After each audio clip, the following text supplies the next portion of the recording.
I'm not interested in other people's concerns. I'm not interested. Don't care. None of my business at all. I'm a boxing man. I've got a fight to think about, and that's enough said.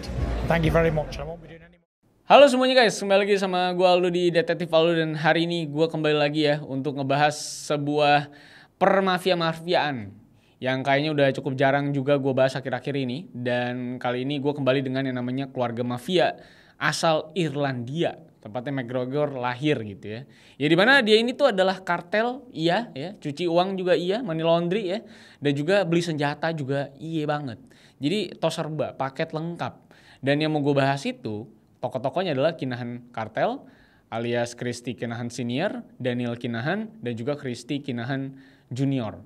Jadi mereka itu tuh udah bisa dibilang sebagai salah satu atau bahkan kartel terbesar di Irlandia. Dan bahkan mereka juga udah ngelebarin bisnis. Itu sudah sampai ke Spanyol, Inggris, bahkan sampai ke Dubai, lo bayangin. Jadi emang udah gede banget skala bisnisnya, kelas kakap. Dan emang udah gila banget ini kartelnya. Tapi walaupun mereka ini ya, kalau misalnya mereka itu mafia kelas kakap, ya kan orang harusnya udah tahu dia tuh mafia gitu. Tapi ternyata salah satu dari mereka, yang tepatnya si Daniel Kinahan, itu bisa-bisanya dia tuh tetap eksis di dunia sport entertainment.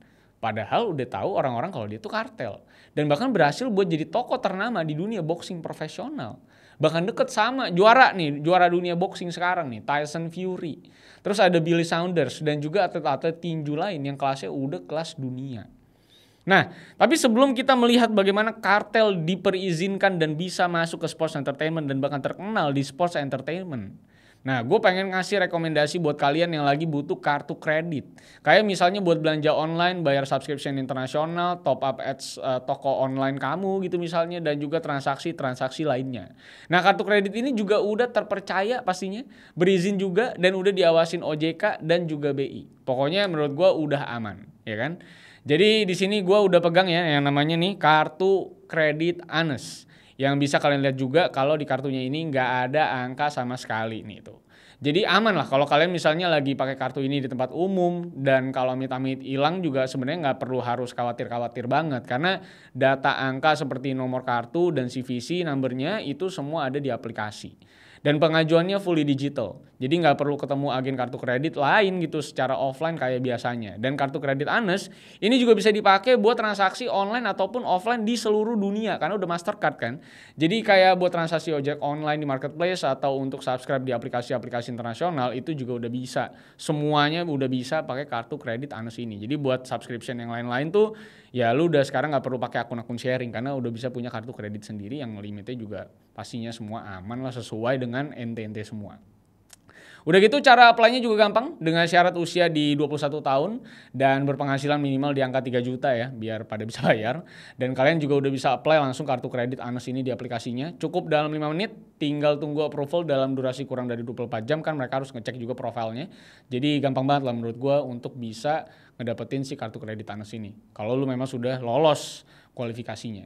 Tapi walaupun gampang apply-nya dan udah aman kartu kreditnya, harus tetap diingat juga kalau pemakaian kartu kredit seperti yang gua sering kali bilang, harus dengan sangat bijak. Dan jangan lupa buat selalu bayar tagihan kalian dengan full dan tepat waktu.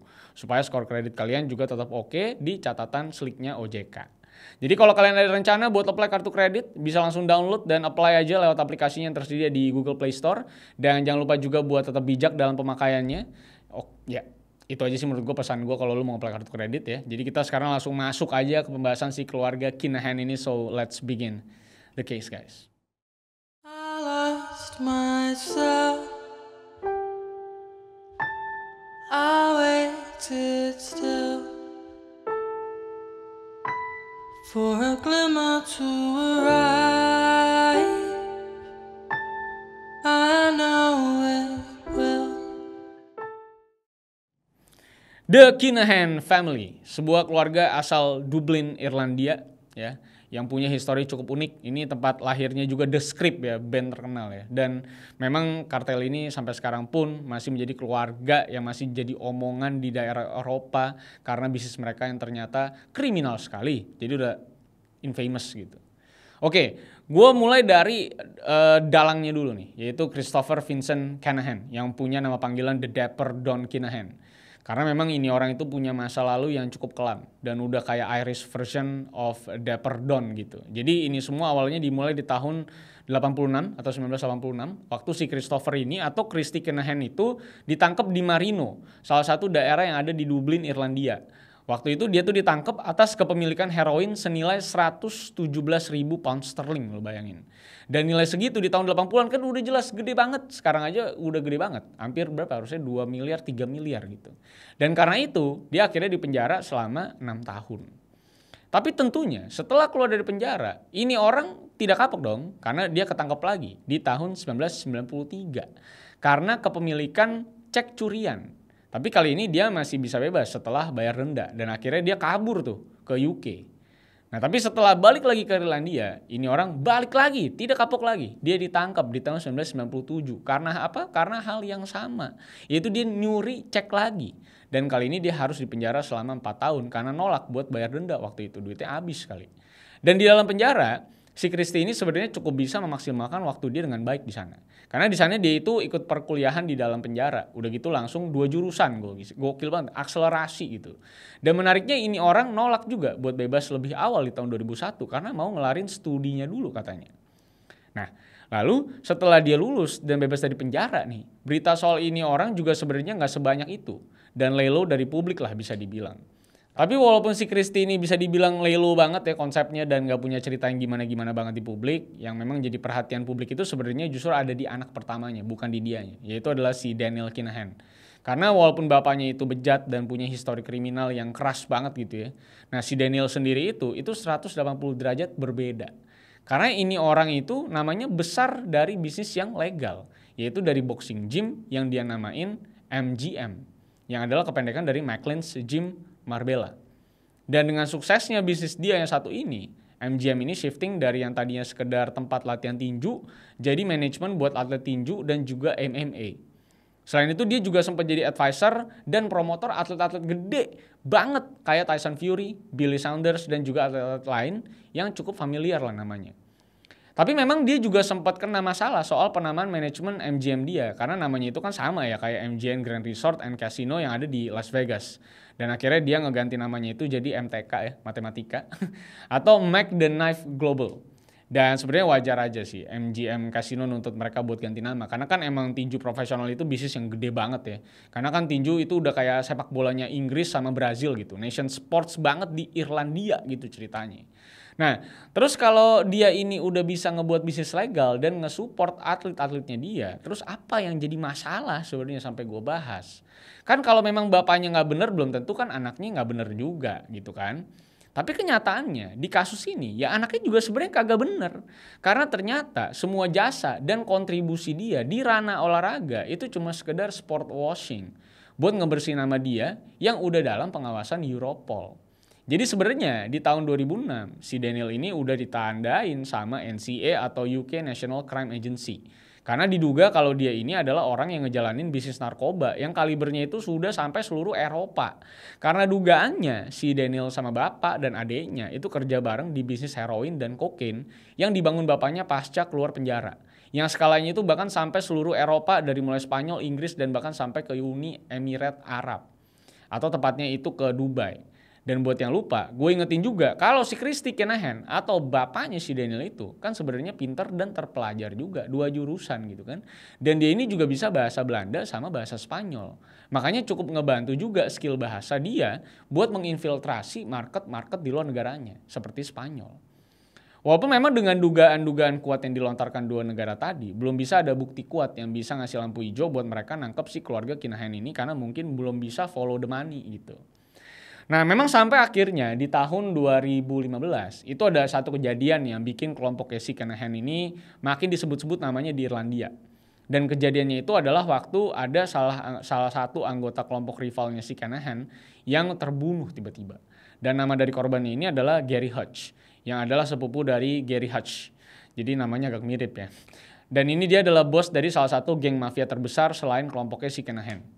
Jadi biar nggak bingung juga, si korban yang gue sebutin tadi itu Gary pakai huruf A, sedangkan si bosnya itu Gary pakai E. Jadi jelas ya ini dua orang yang berbeda. Dan sebenarnya awalnya itu mereka bukan rival yang gimana-gimana banget sebenarnya. Karena kalau si Kinahan itu geraknya di narkotika dan obat-obatan, kalau si Gary ini memang mafia yang perampok gitu. Nah tapi walaupun awalnya nggak gimana-gimana, konflik tadi itu bisa kejadian karena katanya si Gary itu nyepuin kelompoknya si Kinahan ke kepolisian Spanyol. Yang padahal nggak ada buktinya juga sampai sekarang. Tapi walaupun memang tidak ada buktinya, si Gary ini tetap mau disikat sama si Kinahan. Dan mereka itu ngelakuin percobaan pertama di tahun 2014. Walaupun akhirnya gagal dan si Gary bisa selamat. Bahkan gengnya si Hutch ini sampai bayar 200.000 euro, berarti hampir 5 miliar, buat uang damai ke gengnya si Kinahan. Tapi akhir-akhirnya mereka kagak berhenti dan tetap nyikat si Gary di rumahnya yang ada di Spanyol. Dan yang ngelakuinnya juga salah satu hitman yang bernama James Quinn, yang sebenarnya cukup dekat juga sama kakaknya si Gary beberapa tahun sebelumnya. Tapi akhirnya dia tuh mihak ke si Daniel, ya lagi-lagi pasti duit lah ya. Dan dengan dibunuhnya anggota Hutch ini, terjadilah yang namanya gang war, yang beneran kayak kita lihat di film-film itu, gangster perang tembak-tembakan. Ada yang digeruduk tiba-tiba lah, terus ada yang disikat diam-diam. Dan pokoknya bisa kita bayangin lah kayak di film-film mafia lah, The Irishman gitu-gitu lah. Bahkan gang war antara si Kinahan dan si Hutch ini itu juga udah ngorbanin 18 nyawa. Yang 2 diantaranya juga orang gak bersalah yang jadi salah target. Jadi emang sengeri itu kalibernya si Hutch sama si Kinahan ini emang udah kayak di film-film mafia. Nah memang tapi puncak dari perang antar geng ini sebenarnya ada di bulan Februari 2016. Waktu gengnya si Hutch ini balas dendam dan mau nyikat balik si Daniel. Jadi waktu itu si Daniel itu lagi ada di weigh-in-nya event boxing yang diadain di Regency Hotel yang ada di Dublin. Tapi cuma beberapa waktu setelah itu dia cabut dari sana.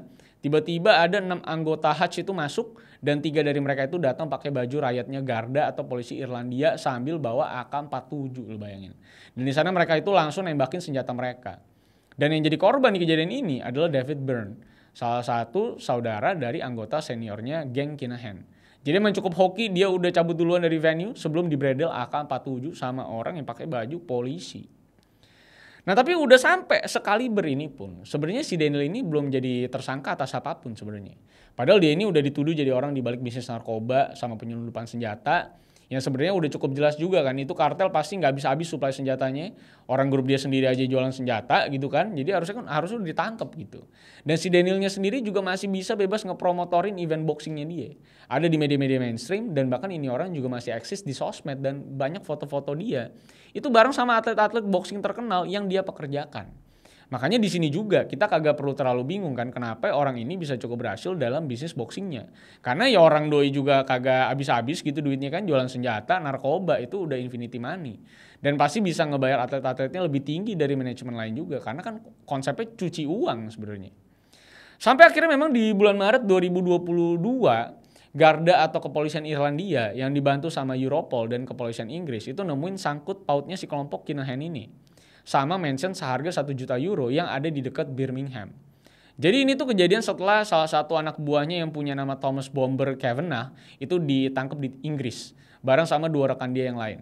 Si Thomas ini ditangkap sama kepolisian Inggris setelah nyelundupin kokain dan ganja yang gak tanggung-tanggung. Yang nilainya itu bahkan sampai 30 juta pound sterling, lo bayangin. Atau sekitar 580 miliar rupiah. Polisi yang nangkap si Thomas ini juga ngelakuin penggeledahan ke mansionnya si Thomas yang ada di dekat Birmingham. Dan di sana tuh mereka ngedapetin banyak banget uang cash dan juga senjata ilegal yang disembunyiin. Makanya dengan semua bukti yang sudah ditemukan tadi, si Thomas itu akhirnya dijatuhi hukuman penjara selama 21 tahun. Dan pasti ada informasi lain juga kan yang kebuka soal komplotannya dia, ya dong. Maka dari itu akhirnya kelompok si Daniel dan keluarganya ini udah disebut sebagai sindikat yang kepolisian sebut KOCG atau Kinahan Organized Crime Group. Dan kaliber mereka itu udah dianggap setara sama El Chapo dan juga Yakuza di Jepang. Gokil gak lo? Dan komisaris Garda yang punya nama Drew Harris juga bilang kalau si Kok ini atau kelompok Kinahan ini nilai bisnisnya itu udah lebih dari 1 miliar euro. Atau kalau dirupiahin itu sekitar 17 triliun. Udah lebih banyak dari keluarga ya kan? Dan itu semua ya, ini duitnya tuh dapat dari penyelundupan narkoba dan juga senjata sejak 20 tahun lebih ke belakang. Dan di investigasi kali ini, Garda, Europol, dan kepolisian Inggris itu jadi tahu kalau sebenarnya si Kinahan ini ngambil barang-barang jualan dia itu dari Amerika Selatan.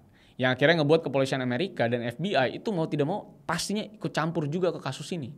Dan dari yang tadinya cuma investigasi dan pencarian yang kagak ada ujungnya, Dengan adanya campur tangan FBI di sini, akhirnya mereka itu bisa nge-track sindikat dia tuh lebih dalam lagi. Dan diketahui kalau gengnya si Kinahan ini juga ngelakuin pencucian uang di daerah Inggris sama Spanyol. Dan penjualan narkoba mereka itu juga bisa sampai 300.000 pound sterling per harinya, lo bayangin. 6 miliar coy seharinya. Jadi emang bener-bener gede banget skalanya. Makanya setelah satu persatu bukti-bukti dikumpulkan dan ketahuan, si Daniel juga akhirnya dijadikan target DPO atau daftar pencarian orang dengan pergerakan FBI yang memang influence-nya kagak main-main dalam setiap kasus-kasus internasional bahkan. Dan tanpa basa-basi juga, dari yang tadinya sekedar dituduh-tuduh doang jadi kartel tanpa ditindak secara hukum, di tahun 2022 itu Amerika akhirnya naruh bounty sebesar $5 juta buat si Daniel Kinahan, Christy Kinahan, dan juga Christy Kinahan Jr. Jadi dari yang tadinya kagak diapa-apain, kayaknya kuat banget ya, kebal hukum gitu ya. Tiba-tiba ada bounty di kepalanya $5 juta. Kalau ada yang bisa ngasih informasi soal keberadaan dan bukti-bukti kriminal ketiga Kinahan ini. Karena ternyata sejak adanya informasi lebih soal 3 orang ini, mereka itu nggak tinggal di Irlandia, tapi sempat ke-track ada di Dubai. Dan selain ngasih bounty tadi, FBI juga ngebekuin rekening mereka bertiga. Dan udah sama sekali kagak bisa dipakai lagi di Dubai atau dimanapun. Dan akses penerbangan mereka itu juga udah dibekuin secara legal karena udah jadi DPO internasional. Update terakhir yang gue dapetin dari kasus ini, kabarnya si Kementerian Irlandia itu udah diskusi sama pihak UAE atau Uni Emirat Arab buat ngedeportasi mereka balik lagi ke Irlandia. Tapi ini juga masih dalam proses negosiasi. Karena kan keberadaan mereka juga sebenarnya belum diketahui dan kabar-kabarnya juga katanya bisa jadi ini 3 orang itu udah kabur ke Kazakhstan atau ke Qatar. Dan sejak ada berita soal pencarian mereka, manajemen boxing MTK ini juga udah mutusin kontak antara mereka sama si Daniel. Dan atlet-atletnya kayak Tyson Fury itu juga cuma bisa dibilang kalau ya sebenarnya dia juga nggak peduli ya. Dan yang dipikirin mereka itu kan sebenarnya cuma boxingnya doang. Jadi dia nggak peduli juga tuh manajemennya mau ngapain gitu. Jadi ya udah besar juga nama-namanya kan. Walaupun ya kita sebenarnya juga kagak bisa tahu juga 100% kebenarannya ya. Karena kan kita nggak tahu seberapa canggihnya ini kartel bisa ngakalin hukum internasional nantinya. Karena waktu mereka masih ada di UAE, itu bisnis narkoba tuh masih jalan dan nguntungin mereka gede banget juga. Jadi bisa aja para boxer-boxer ini tetap dikasih duit sebenarnya. Ya pasti juga nyogok polisi-polisi yang lain gitu kan ya buat tetap aman gitu ya. Jadi emang susah banget lah intinya buat nge-track pergerakan kelompok Kinahan ini yang sebenarnya duitnya udah gokil banget gitu ya. Dan tiap hari juga masih dapat duit. Karena udah berjalan lebih dari 20 tahun secara internasional juga. Dan nilai bisnisnya udah belasan triliun loh bayangin. Dan bahkan sampai sekarang pun 3 otak utama dari bisnisnya ini, Kinahan family ini, itu belum ketangkep. Dan keberadaannya juga belum ketemu sampai detik ini. Padahal udah sampai 3 negara lebih yang nyari mereka, tapi belum ketahuan juga. Gue yakin suatu saat keluarga ini akan pasti masuk yang namanya film ya. Pasti dibikin series karena sebegitu mengerikannya. Karena sampai detik ini pun juga belum bisa ditemukan. Berarti duit yang mereka punya itu cash itu berarti banyak banget coy. Sampai bisa bayar pasti polisi-polisi di setiap negara yang dia kunjungi atau menjadi tempat kaburnya dia. Jadi kita akan berdoa saja Kinahan ini ketangkep ya. Karena kalau ini ketangkep pasti seru banget ya kasus investigasinya. Siapa-siapa nama yang diseret. Ini pasti gila banget. Ini udah terlalu banyak orang yang masuk ke dalam bisnisnya Kinahan pasti. Dan banyak nama-nama penting yang punya interest tentunya terkait dengan kasusnya Kinahan ini. Jadi pasti ada orang-orang kotor yang tetap melindungi Kinahan entah di mana. Dan ada juga sisi yang mau ngebongkar.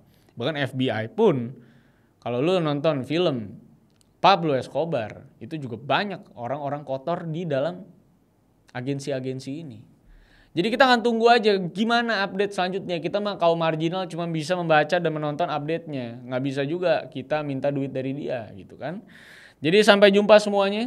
Terima kasih sudah nonton sampai akhir. Kalau misalkan suka dengan video kali ini silahkan like, share, dan subscribe. Follow gue di @rivalsantosa. Sampai jumpa semuanya di kasus-kasus selanjutnya. Masih banyak kasus yang bisa kita bahas. So see you on the next case guys. Myself, I waited still for a glimmer to arise.